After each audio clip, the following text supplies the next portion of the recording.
ದೇವರಿಗೆ ಬೆಂಕಿಯ ನೈವೇದ್ಯ, ಸುಡುವ ಕೆಂಡ ಇಲ್ಲಿ ಹೂವಿನಂತೆ. ಇದರ ಹಿಂದಿನ ರಹಸ್ಯ ಏನು? ಇದುವೇ ಈ ಹೊತ್ತಿನ ವಿಶೇಷ ಕೆಂಡದೋಕುಳಿ.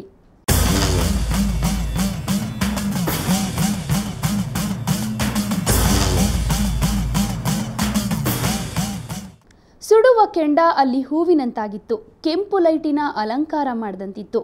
ಇಲ್ಲಿ ನಾವು ಹೇಳಲು ಹೊರಟಿರೋದು ಕೆಂಡದೋಕುಳಿಯ ಬಗ್ಗೆ. ಹೋಳಿ ಹಬ್ಬದಲ್ಲಿ ಜನ ಬಣ್ಣವನ್ನ ಎರಚಾಡಿದಂತೆ ಕೆಂಡವನ್ನ ಎರಚಾಡಿ ಸಂಭ್ರಮಿಸೋ ವಿಶಿಷ್ಟ ಹಬ್ಬ ಇದು. ಕಲ್ಮೇಶ್ವರ ದೇವರ ಈ ಪವಾಡವನ್ನ ನೋಡಿ ಮೂಕ ವಿಸ್ಮಿತರಾಗುವ ಸಹಸ್ರಾರು ಜನರು ಭಕ್ತಿ ಪರಾಕಾಷ್ಠೆ ಮೆರೀತಾರೆ.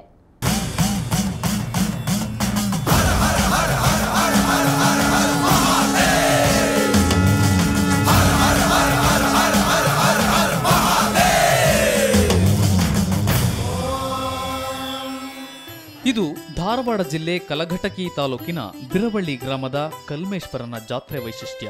ಕೆಂಡದೋಕುಳಿಗೆ ಪ್ರಸಿದ್ಧಿ ಪಡೆದುಕೊಂಡಿದೆ. ಕಲ್ಲೇಶ್ವರನ ಸನ್ನಿಧಿಯಲ್ಲಿ ಮಲ್ಲಿಗೆ ಹೂವಿನಂತಾಗುವ ಕೆಂಡವನ್ನ ಕಲ್ಮೇಶ್ವರನ ಭಕ್ತರು ಬಣ್ಣದಂತೆ ದೇವರಿಗೆ ಸಮರ್ಪಣೆ ಮಾಡುತ್ತಾರೆ.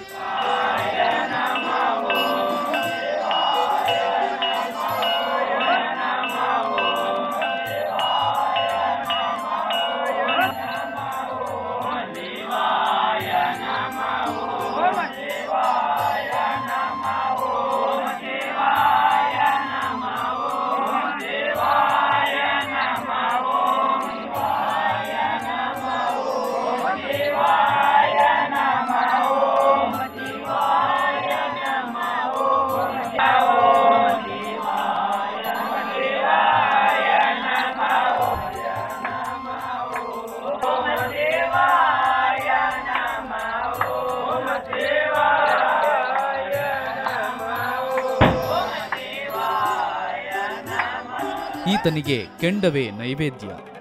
ಜಾತ್ರೆಗಳು ಸಾಮಾನ್ಯವಾಗಿ ಗೋಧೂಳಿ ಸಮಯದಲ್ಲಿ ನಡೆದರೆ ಬಿರುವಳ್ಳಿಯ ಈ ಜಾತ್ರೆ ಮಾತ್ರ ರಾತ್ರಿ ಸಮಯದಲ್ಲಿ ನಡೆಯುತ್ತದೆ.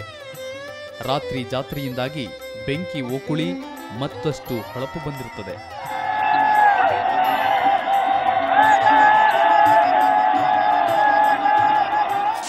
ಇದು ಕ್ರಿಸ್ತಶಕ 1076ರಿಂದ ಪ್ರಚಲಿತ ಆಗಿರತಕ್ಕಂಥ ಒಂದು ಗ್ರಾಮ.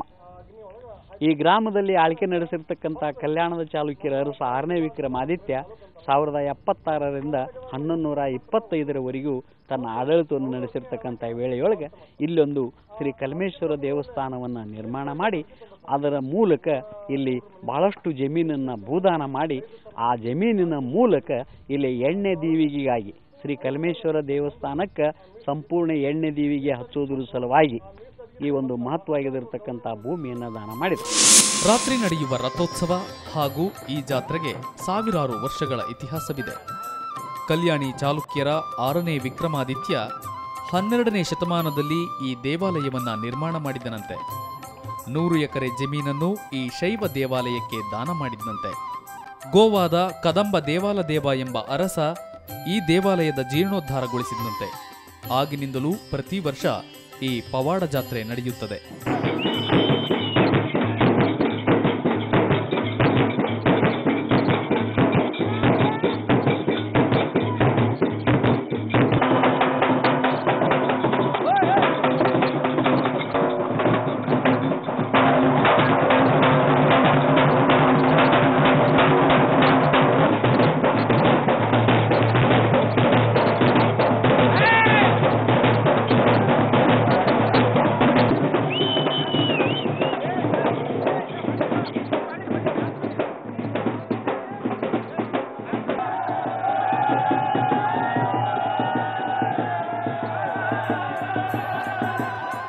ದೂರ ಪ್ರದೇಶಗಳಿಂದ ಆಗಮಿಸೋ ಸಾವಿರಾರು ಜನ ಕಲ್ಮೇಶ್ವರನ ಭಕ್ತರೆಲ್ಲರೂ ಮಧ್ಯರಾತ್ರಿ ವೇಳೆಗೆ ಊರಿನ ಮಧ್ಯಭಾಗದಲ್ಲಿ ಸೇರುತ್ತಾರೆ.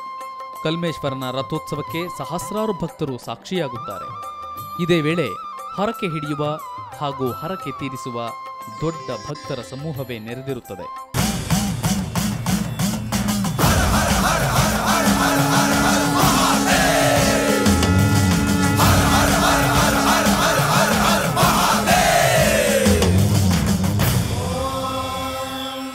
ಈ ಕಲ್ಮೇಶ್ವರನ ಜಾತ್ರೆಯಲ್ಲಿ ಕೆಂಡದೋಕುಳಿ ಆಡೋದ್ರಿಂದಲೇ ಇದು ಇತರ ಜಾತ್ರೆಗಳಿಗಿಂತ ಡಿಫರೆಂಟ್. ಸಹಸ್ರಾರು ಸಂಖ್ಯೆಯಲ್ಲಿ ಬರೋ ಜನರು ಹರಕೆ ತೀರಿಸ್ತಾರೆ. ಬೆಂಕಿಯನ್ನ ಮೈ ಮೇಲೆ ಹಾಕೊಂಡ್ರೂ ಏನೂ ಆಗೋದಿಲ್ವಂತೆ.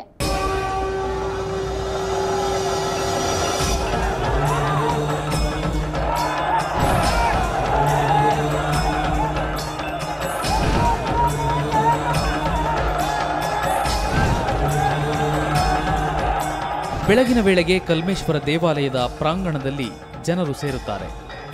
ಜಾತ್ರೆ ಪ್ರಮುಖ ಘಟ್ಟ ಇಲ್ಲಿಂದಲೇ ಆರಂಭವಾಗುತ್ತದೆ. ಅದೇ ಕೆಂಡದೋಕುಳಿ.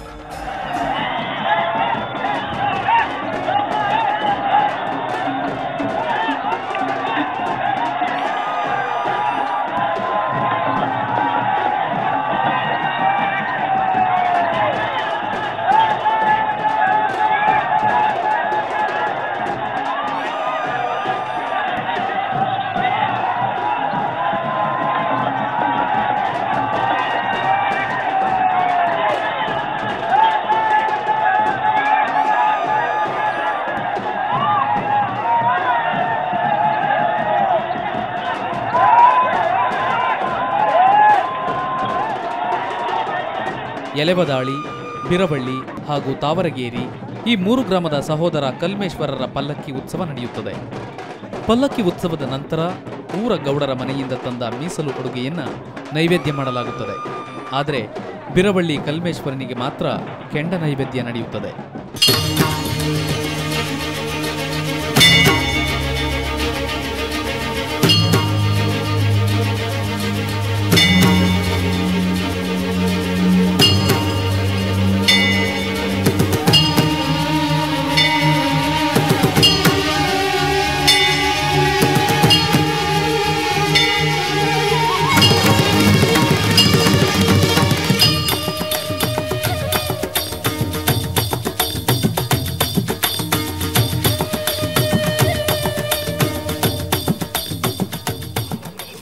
ಅಗ್ನಿಗೆ ಹಾಕಿ ಅಗ್ನಿ ಒಂದು 2-3 ತಾಸು ಪೂರ್ತಿ ಅಗ್ನಿ ಹಾಕೈತ್ರಿ. ಅದು ಅಗ್ನಿ ಆದ್ಮೇಲೆ ಆ ಅಗ್ನಿನ ಪೂಜೆ ಮಾಡ್ತೀವಿ. ಪೂಜೆ ಮಾಡಿ ಬೀರವಳ್ಳಿ ಕಲ್ಮೇಶ್ವರ, ಎಲ್ಲಿನೊಳಗೆ ಕಲ್ಮೇಶ್ವರ, ತವರಿಗೇರಿ ಕಲ್ಮೇಶ್ವರ 3 ಮಂದಿ ದೇವ್ರು ಬರ್ತಾವ್ರಿ. ಕೆಂಡದ ನೈವೇದ್ಯ ಸ್ವೀಕರಿಸಿದ ಕಲ್ಮೇಶ್ವರ ಬೆಂಕಿಯನ್ನು ನುಂಗಿ ತನ್ನ ಭಕ್ತರಿಗೆ ತಂಪನ್ನು ಕೊಡುತ್ತಾನಂತೆ. ಹೀಗಾಗಿ ಈ ದೇವನಿಗೆ ಬೆಂಕಿ ನೈವೇದ್ಯ ಶ್ರೇಷ್ಠ.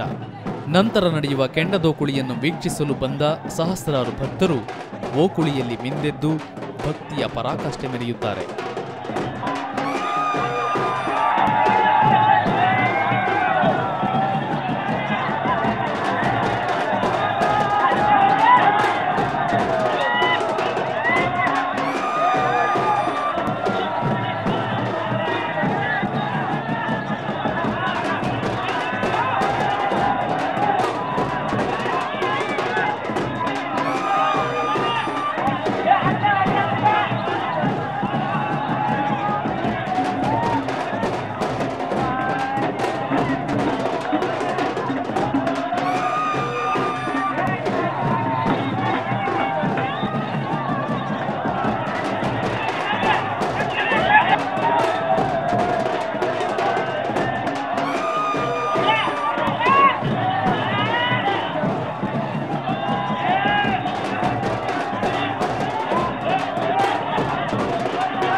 ದೈವನಿಗೆ ನೈವೇದ್ಯ ಮುಗಿದಿದ್ದಂತೆ ಇತ್ತ ಭಕ್ತರು ಬರಿಮೈಯಲ್ಲಿ ಕೆಂಡದೋಕುಳಿ ಆಡಲು ಸಜ್ಜಾಗುತ್ತಾರೆ. ಪಟಾಕಿಗಳು ಆಕಾಶದಲ್ಲಿ ಚಿತ್ತಾರ ಮೂಡಿಸುತ್ತವೆ.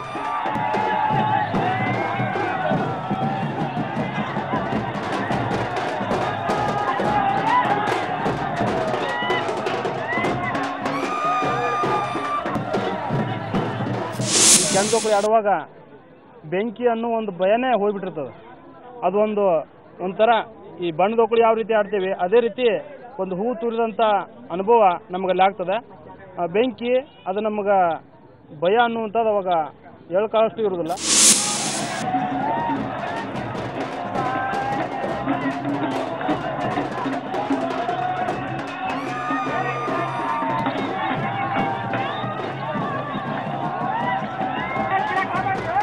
ಪಲ್ಲಕ್ಕಿ ಹೊತ್ತ ಜನ 5 ಸುತ್ತು ಕೆಂಡದಲ್ಲಿ ದೇವಸ್ಥಾನ ಪ್ರದಕ್ಷಿಣೆ ಹಾಕ್ತಾರೆ. ಹರಕೆ ಹೊತ್ತ ಜನ ಕೆಂಡದಲ್ಲಿ ಓಡಾಡಿ ಎಲ್ಲೆಂದರಲ್ಲಿ ಕೆಂಡವನ್ನ ಎರಚಾಡುತ್ತಾರೆ.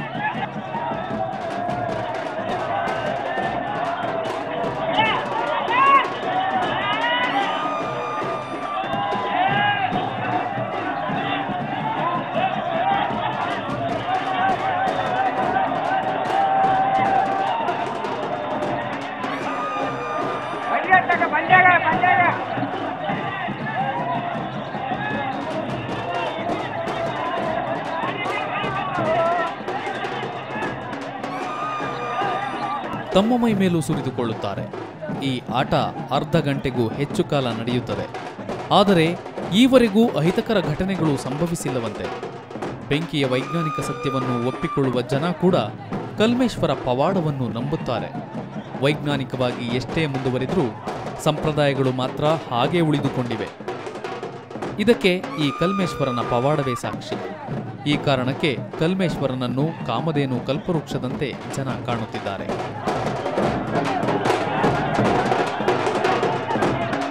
ಪ್ರಸನ್ನ ದೇಶಪಾಂಡೆ, ಸುವರ್ಣ ನ್ಯೂಸ್, ಹುಬ್ಬಳ್ಳಿ.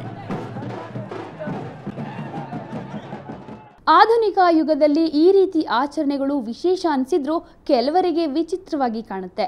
ಜಗತ್ತು ಬದಲಾದರೂ ಜನರ ನಂಬಿಕೆಗಳು ಮಾತ್ರ ಹಾಗೆ ಉಳಿದುಕೊಂಡಿವೆ. ಇದು ಈ ಹೊತ್ತಿನ ವಿಶೇಷ. ಕ್ಷಣ ಕ್ಷಣದ ಸುದ್ದಿಗಾಗಿ ನೋಡ್ತಾ ಇರಿ ಸುವರ್ಣ ನ್ಯೂಸ್ 24/7.